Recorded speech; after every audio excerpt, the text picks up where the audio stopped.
Honorable Speaker. So don't comment on it. Yes, because I caught the tail end of the submissions by my colleague from Nandi on some of the unfortunate pronouncements we had from the National Assembly yesterday regarding the decision by this House to award 415 million shillings to county governments.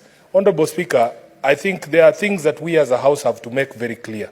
Number one, when we ask for more resources to be devolved to county governments, it's not to take away from the CDF or the National Affirmative Action Fund in the National Assembly. I think what some honorable members in the National Assembly were trying to do is to poison the mind of Kenyans that, in fact, we're going to raise those funds in order to raise the 24 billion extra that this House passed for county governments. Number two, Honorable Speaker, I want the National Assembly also to address itself to the question of whether there is corruption, mismanagement, and misuse of resources in the national government. So that when they stand up and castigate county governments and say, oh, all these people travel with their girlfriends, it's not as if officers in the national government do not have girlfriends that they travel with. Mr. Speaker, if we are going to have a conversation, I think that conversation has to be an objective conversation. Mr. Speaker, finally, there has to be also a time that in this country, we demonstrate to each individual county how the money that has been allocated to the national government is spread across the 47 counties. Because there is inordinate focus, Mr. Speaker, on the money that is sent to counties from this particular House, and it represents less than 10% of the budget. Mr. Speaker, every time you ask, why are roads not being built in Nairobi? Mr. Speaker, in Nairobi alone, we have 50 stalled road projects. When you ask, you say, oh, but Nairobi received 20 billion shillings. Mr. Speaker, an analysis was done of the distribution of resources at the national level from the Kenya Rural Roads Authority and from Kenya. Mr. Speaker, and by illustration, this was an analysis of the constituencies allocation from Kera and Kura in Kiambu County. And we will not be surprised that the person who was castigating Senate yesterday, the Honorable Kimani Ichung'wah, the Member of Parliament for Kikuyu, Mr. Speaker, out of the money that is allocated, 350 million shillings allocated to Kiambu County and Akura, 220 million shillings has somehow found its way to Kikuyu constituency from where this Member of Parliament comes from. Mr. Speaker, 94% of the money under Kera is utilized in Kikuyu constituency alone, 1.45 billion shillings, Mr. Speaker. And if you ask Honorable Ichung'wah to add money to the counties, Nairobi alone, Mr. Speaker, the bill for electricity that is owed to Kenya Power is 1.5 billion shillings, Mr. Speaker. So that the money that Ichung'wah receives is enough to pay our electricity bills here. Senator Gloria, what is your point of order? Thank you, Mr. Speaker. I am aware we are discussing county issues, but Mr. Speaker, we still have to be guided by our standing orders. And they are very clear about discussing any other member of a member of parliament, either from the Senate, Mr. Speaker, or from here. And imputing improper motive, Mr. Speaker. Mr. Speaker, and I understand, Mr. Speaker, order, allow me. Honorable, order, allow me. Faki, order. Mr. Proceed. Speaker, protect me. I'm just saying, I understand that we are trying to highlight on the issues of devolution, Mr. Speaker. But can the Honorable Senator of Nairobi try and make his point without discussing another member of parliament who is actually not in the House, Mr. Speaker? That is my point of order. Senator Gloria, which standing order has been violated?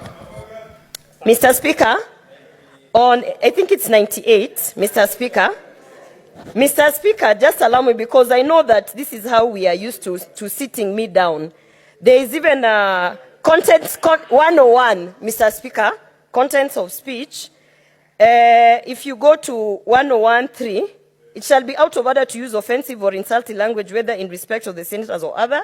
Now, 4, no senator shall impute improper motive to any other senator or to a member of National Assembly, except upon a specific and substantive motion, of which at least 3 days' notice has to be given, calling in question the conduct of that senator or member of parliament. Mr. Speaker, if we want to discuss about the honorable member of parliament, Kimani Ichung'wah, Mr. Speaker, SIFUNA should just bring a substantive motion and we can discuss his budget of his constituency and whether he's using his money or not. Mr. Speaker, Kimani Ichung'wah is not in the House today, so let SIFUNA limit his elaborations and discussions to devolution and whatever is, we're leaving out Kimani Ichung'wah from this situation. Thank you. Order, honorable senators. The Senator for Nairobi, as you make your intervention, kindly adhere to that standing order. Do not impute any improper motive on either your honorable colleague senators or a member of parliament. So kindly proceed as advised. I am well guided, Honorable Speaker, but I was thinking that colleagues in this House would be more defensive of the decisions of this House because yesterday the entire Senate was being discussed, Honorable Speaker. And in fact, Mr. Speaker, Order, honorable senator. Mr. Speaker, this is an extract of an analysis of the road allocations by those two national government entities in Kiambu County as a demonstration. Senator Gloria. Mr. Speaker, you must protect me from people who think that by rising on points of order against me, I'm going to make them famous. Because I see them sharing on social media that SIFUNA and so are in an exchange. You will have to find your own fame by the quality of debate you bring to this floor. Mr. Speaker, let me conclude. Let me conclude by saying, this, Proceed Mr. Speaker, to conclude. That the discussion about allocation of resources, about the needs of the county governments and the challenges to devolution have to be had in a sober space and with context, Mr. Speaker, because as I was explaining to you before the point of order, 1.4 billion shillings, Mr. Speaker, is the amount of money that we require as Nairobi to pay off all our debts at Kenya Power so that all these members who come to Nairobi from those rural constituencies can continue to enjoy those services that the city provides. So when people come here and castigate decisions of the Senate, Mr. Speaker, and attack devolution on the basis of malpractices here and there, yet those similar malpractices are actually present even in the national government. And I will be hoping, Speaker, as I conclude, that when this House puts together its mediation team, they will send serious senators to the mediation team who will not go there to try and defend Kimani Ichung'wah. I thank you, Mr. Speaker. Order, honorable senators. Before I ask the clerk to call the next order, I have this message to pass. Honorable senators, I wish to report to the Senate that I have, pursuant to Standing Order 46,